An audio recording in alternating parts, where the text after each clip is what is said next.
You've known Ace for any length of time.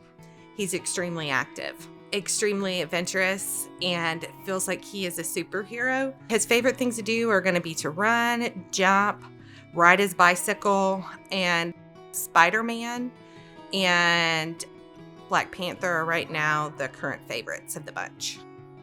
The year that we were adopting Ace in 2021, we had a referral to Dr. Schaefer, the genetic specialist. And while we were getting the results of that, he actually referred us to Dr. Mehta regarding some issues with his jaw. And the moment we saw Dr. Mehta, literally within the first minute, the first thing out of Dr. Mehta's mouth was he had a very pronounced ridge on his head that we had asked about. And that is what led where they said, well, what are the symptoms and issues? Look out for head banging, delayed speech, crying in the middle of the night, literally everything we were experiencing. And we didn't know what extent, how severe his craniosynostosis was either at the time. So we were just thinking, could this be what's causing all of these issues? Because we were waking up about 3 times a night. Craniosynostosis is essentially the soft spot has closed and your brain needs to grow, but your skull is not letting it. So you have some time where it's going to be okay, but then you get to a point where you have to get in there quickly or other things are going to be impacted. My first reaction when I heard it was, that is a really big word. How do I pronounce it?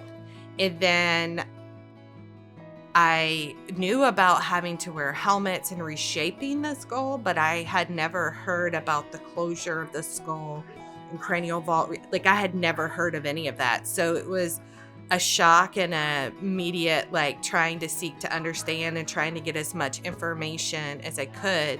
After the initial fear of the surgery and kind of reading up on it and joining a couple of Facebook pages that were parents that have children that have had this, it was more, not so much about the surgery because I could see the benefits definitely outweighing not doing it. It was more, how do I keep them safe in the aftercare until we get to a place where the skull and the screws and the plates have set almost in a bone-like structure. The procedure is very nerve-wracking. So 9.5 hours long. So you're one of the first in, and they prepare you like they prepared us. Ace will, be in ICU. You're going to be here for multiple days. The blood transfusions are extremely common for these types. With all the complexity with Ace's healthcare, we fully expected all of those things. And I would say that we were beyond surprised that we did not have a blood transfusion. We were not admitted to ICU. And 3 days later, we were traveling back from Little Rock to Northwest Arkansas. My son had only said 2 words, 2 words put together before surgery.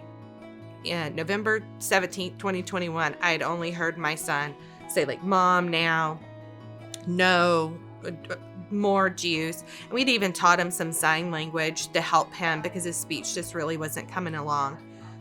2 weeks after surgery, literally not even 14 days, Ace looked at me and said, "Mommy, what you doing?"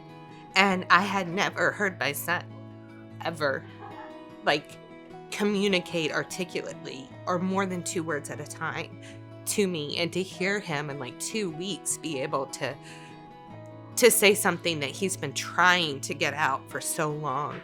And that was probably one of the greatest reliefs, is he's not so frustrated, because he was so absolutely frustrated with wanting to communicate, but not being able to communicate. I don't think any of us were prepared for 2 weeks later, him not only saying his first sentence, his question, but just start to speak in sentence. That link. My Arkansas children's experience has been fantastic. I had always seen, or heard about families that kind of lived out of the Children's Hospital. We just were never one of them until Ace. And it's been really awesome. Ace has built lasting relationships with the staff here. He is always greeted with open arms, and he's ready to jump into theirs the moment we get here.